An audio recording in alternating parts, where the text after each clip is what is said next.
where every bloom is perfect.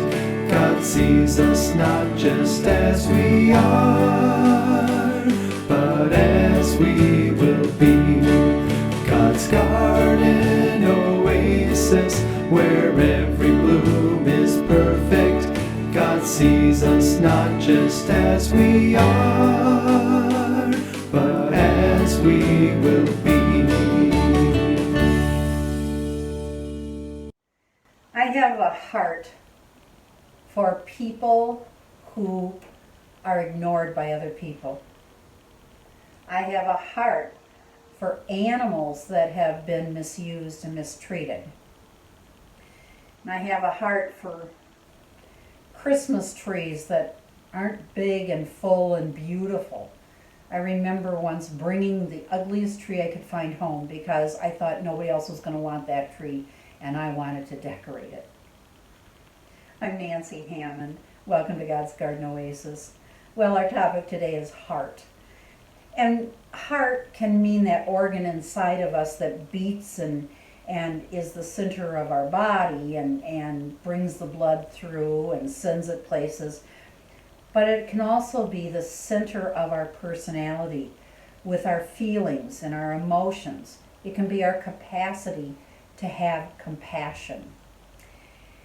In Genesis chapter 6, verse 6, it says, God was grieved when man sinned.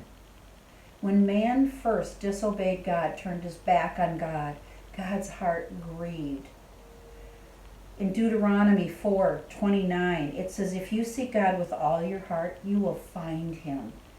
If you really seek him with all your heart, you will find him.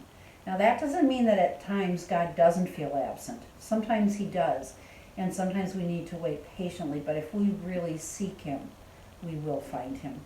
And in Proverbs chapter 28, verse 14, it says, whoever hardens their heart falls into trouble.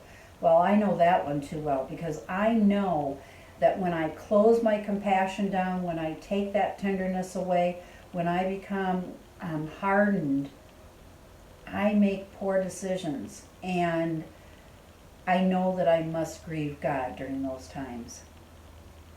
In Luke chapter 2, verse 19, often chapter 2 is considered part of the Christmas story, Mary treasured these things and pondered them in her heart.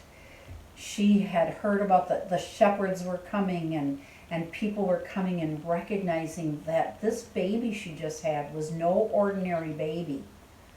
This was very special. God had given her his son. And she pondered that in her heart.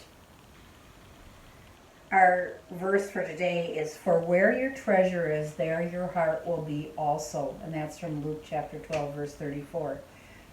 Where our treasure is, and we've talked about this before, what do I treasure? What do I value? What do I seek? Because that's where my heart is going to be.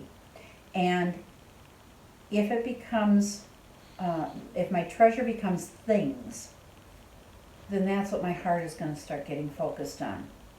If my treasure is in relationships and people and loving God and adoring him, that's where my heart is going to be. And that's where I hope your heart is right now. Where is your heart? Is it hardened? Does it need to be softened some? Go to the Lord.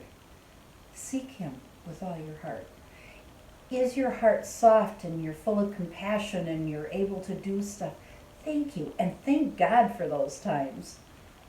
Remember that we need to keep seeking and searching and knowing right where we are and keep our eyes focused on God. Have a great day.